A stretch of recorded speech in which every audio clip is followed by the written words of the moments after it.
जहां भारत के लिए आज का दिन ऐतिहासिक है। सिर्फ एक तकनीकी उपलब्धि नहीं है बल्कि भारतीय वैज्ञानिकों, इंजीनियर्स और भारत की मजबूत होती हवाई शक्ति का प्रतीक है। रात को जो एक बड़ी डेवलपमेंट हुई है, मेरे ख्याल में अगर उसके बारे में बात ना की जाए तो बहुत ज्यादती होगी और मेरे ख्याल में पूरी दुनिया के लिए जो है एक ये बहुत बड़ी डेवलपमेंट है। इससे पहले आज तक आपने मेरे ख्याल में इतनी बड़ी खबर नहीं देखी होने जा रहा है। ये खबर सुनकर पाकिस्तान से लेकर चीन की नींद उड़ गई है।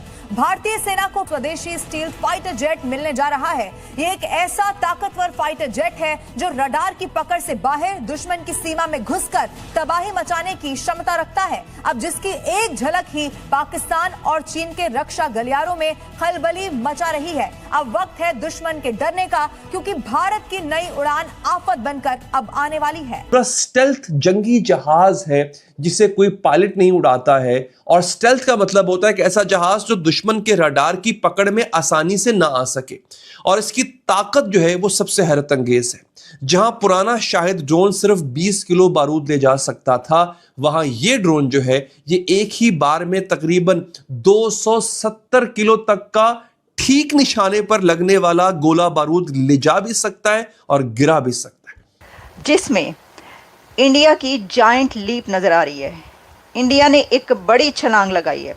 भारत ने एक इस तरीके से जंप किया है इनोवेशन में कि this is unbelievable, amazing, surprising.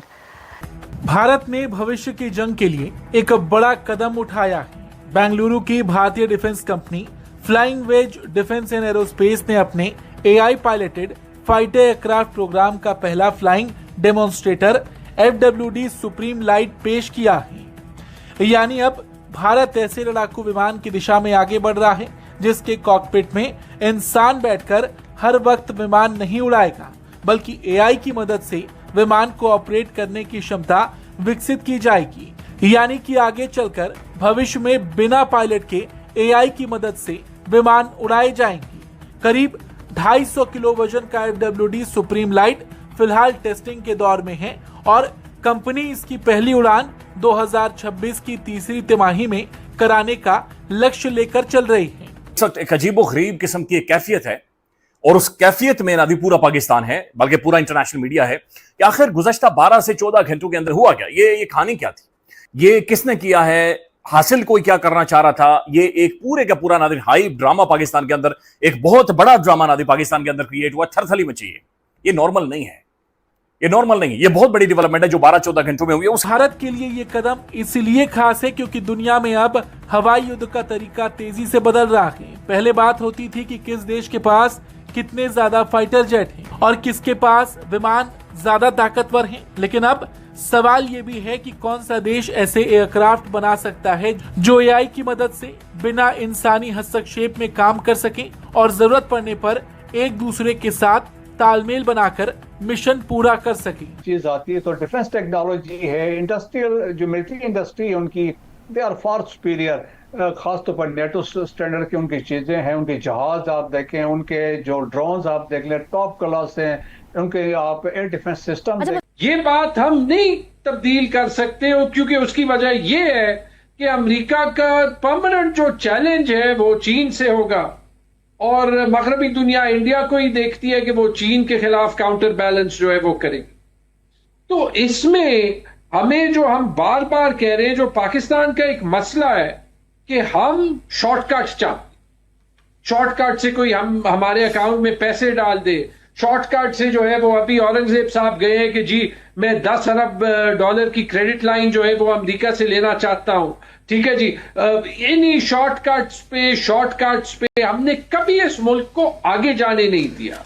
Apparently तो भारत को एक बहुत बड़ी कामयाबी जो है वो मिल चुकी है जब अमेरिकी सफीर ने श्रीनगर में खड़े होकर कश्मीर को भारत का अहम हिस्सा भी करार दे दिया। एशिया के हैं, उन्होंने विजिट भी कर लिया, पाकिस्तान अभी तक नहीं आए, लेकिन मेरा अपना ख्याल ये था कि he would be kind of Cognizant of all these nuances at least.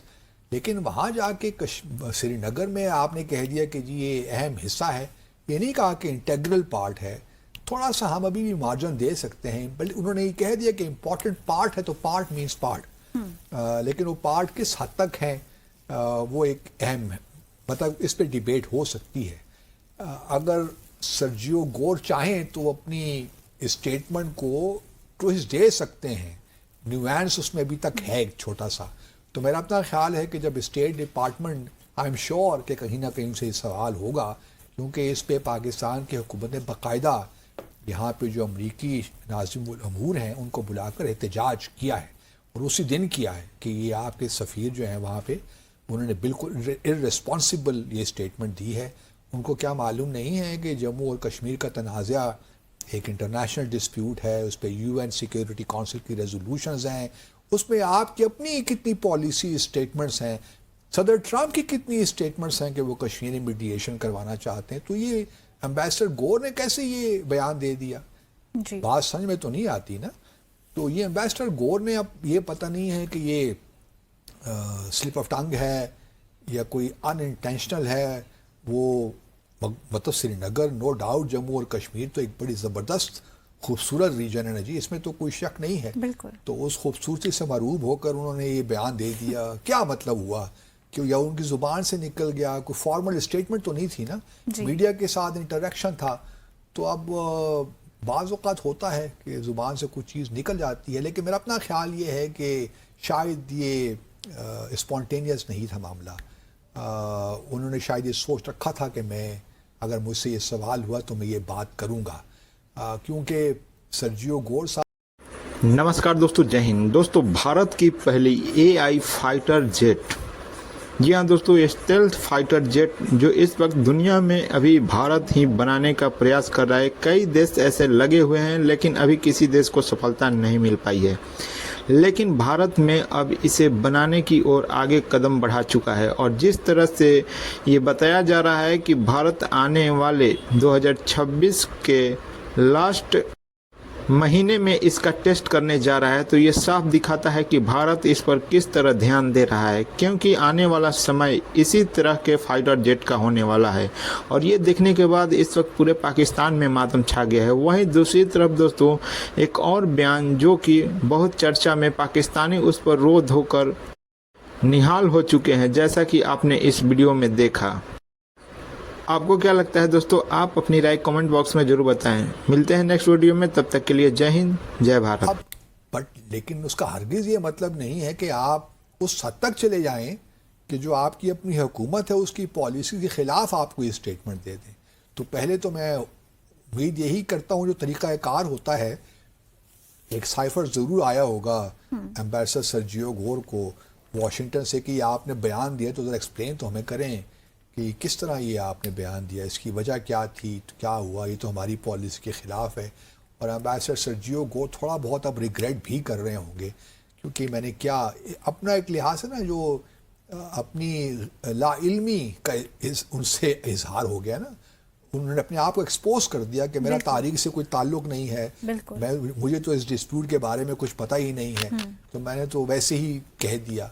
अब देखना असल में ये है कि स्टेट डिपार्टमेंट या वाइट हाउस में अगर कोई सवाल उठता है तो उस वहाँ से क्या जवाब आता है, वो डिटरमिन करेगा कि क्या